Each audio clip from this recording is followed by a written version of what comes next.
Alright, let's talk about Pakistan. For many Americans, Pakistan brings to mind dusty chaos, stern faces, and a yellowish newsreel filter. It's the place your news anchor mentions before a commercial break, painted as somewhere you'd only go if you're a spy or a daredevil journalist. But here's the truth. Pakistan is one of the most stunningly beautiful places on Earth. The landscapes rival the Swiss Alps, and the biggest danger is overeating or being invited to too many weddings. Forget the Hollywood scripts and grim news reports.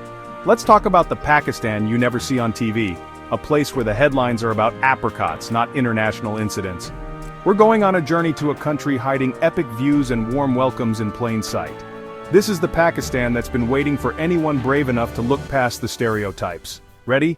Let's go.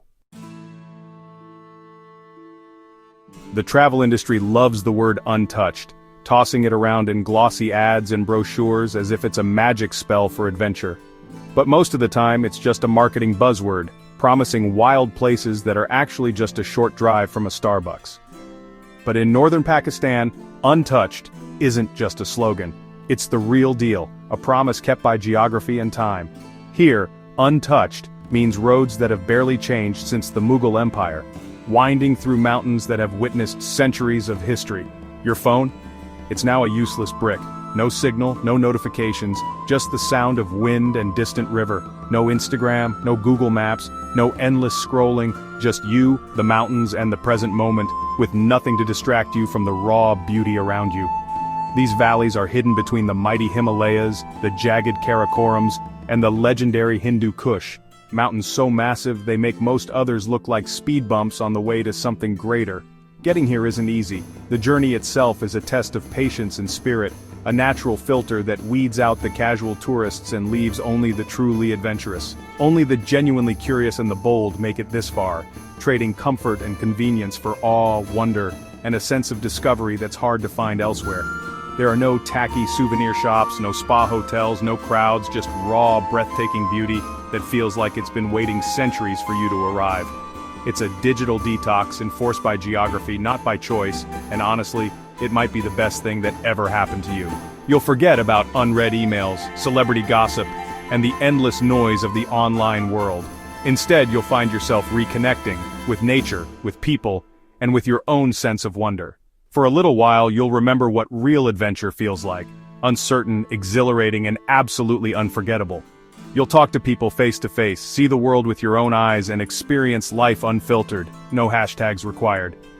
These places haven't been sanitized or packaged for mass tourism. They're real, raw, and unapologetically themselves.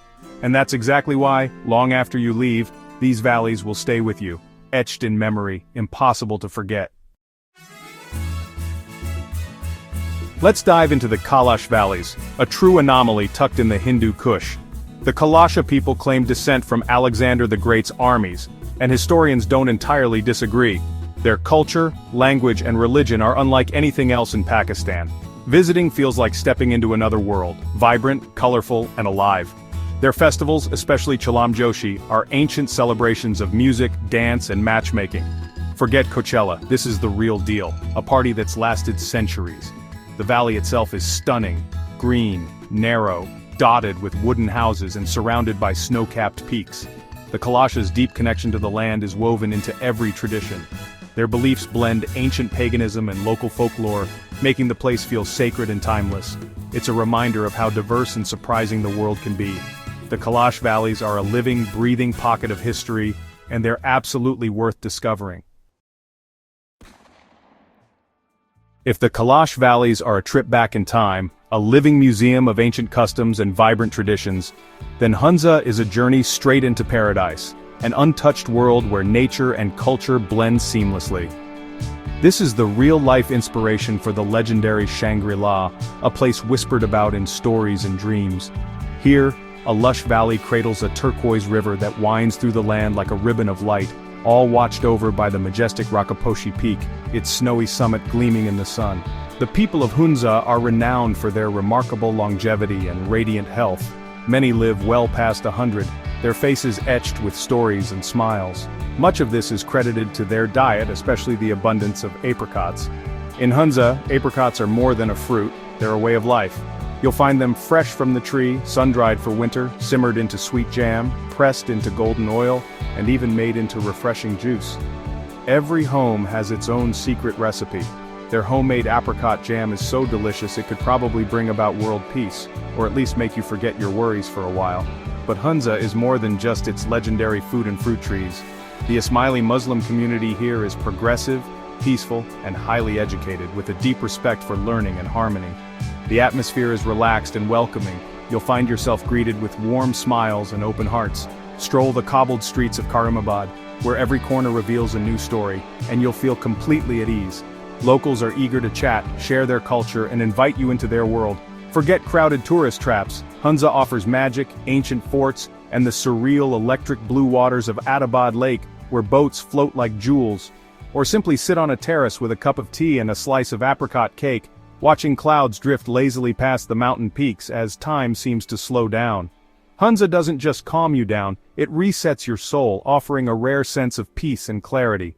It's a place where paradise feels real, where every sunrise feels like a new beginning. And once you've experienced Hunza's magic, you'll never want to leave. Seriously, bring an extra suitcase for apricot jam, because you'll want to take a piece of paradise home with you. Just when you think the names can't get better, there's Fairy Meadows. It sounds like a storybook, and honestly it looks like one, minus the unicorns. Getting there is an adventure, a heart-pounding jeep ride and a gentle hike. But when you arrive you understand the name, a lush plateau at the base of Nanga Parbat, the Killer Mountain. From Fairy Meadows, Nanga Parbat is a jaw-dropping wall of ice and rock. Life here is simple rustic cabins, limited electricity, and nature at its purest. You spend your days hiking, reading, or just staring at the mountain. The silence is broken only by wind and birds. Dawn turns the peak pink and gold, a memory you'll never forget. Nights are for bonfires and stories under a sky full of stars. Fairy Meadows isn't just a destination, it's a spiritual experience. It humbles you, resets you, and leaves you in awe. And yes, it's even better than the name suggests. Westerners often lump Pakistani food into curry or spicy stuff, missing the incredible variety and depth that actually defines the cuisine. But northern Pakistan's cuisine is as diverse as its landscape. Rugged mountains, lush valleys, and winding rivers all shape what ends up on the table. Each valley has unique dishes shaped by local produce, centuries of tradition, and the creativity of people who have learned to thrive in a challenging environment. In Hunza, it's all about apricots. Fresh, dried, or pressed into oil, they're a staple of daily life and celebrations alike. But Hunza's food story doesn't stop there. Gyal, a flatbread stuffed with wild herbs, and harissa, a slow-cooked hearty stew, are local favorites that warm you from the inside out. And then there's Hunza bread, dense, flavorful, and packed with nutrition. It's a symbol of the region's resourcefulness and love for wholesome food. The Kaghan valleys offer their own treasures, tangy cheese, earthy walnuts, and a way of eating that's both simple and deeply satisfying. Ancient breads, baked in stone ovens and often studded with walnuts, are nourishing, delicious, and steeped in history. Everywhere you go, there's chai, sweet, milky, and spiced. It's more than just a drink. It's a symbol of hospitality, a way to welcome strangers and friends alike. You'll drink more tea in a week here than in a year back home, and love every cup, because each one comes with a story and a smile.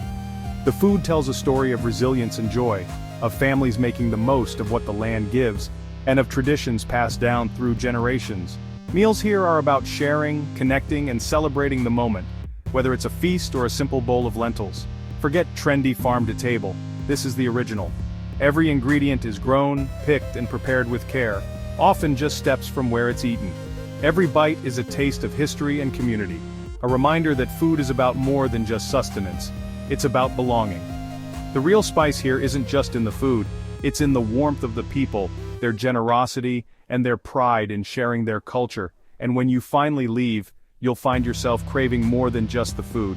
You'll crave the feeling of being truly welcomed, and the memories of meals shared in the heart of the mountains will stay with you long after you've gone. Tell people you're going to Pakistan, and they expect explosions and danger.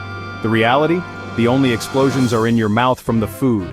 Instead of suspicion, you're met with smiles and waves, like a minor celebrity.